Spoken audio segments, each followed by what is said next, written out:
Naniniwala Malacanang na hindi mababaliwala at mababaon sa limot ang issue sa pondo ng Senado. Inihayag ito ng palasyo kaugnay ng pagkwestiyon ng ilang senador sa umano'y cash gift na ipinamudmod ni Senate President Juan Ponce Enrile mula sa Maintenance and Other Operating Expenses o MOOE ng Senado.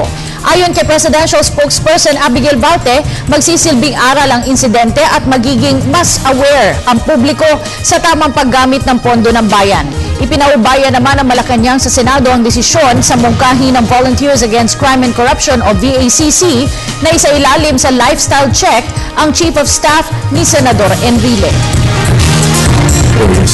Siguro po hindi na po kami magkukomento doon sa panawagan po yun. Katulad ngayon na sinusubukan pa po yata ng Senate President na umaapila pa po yatang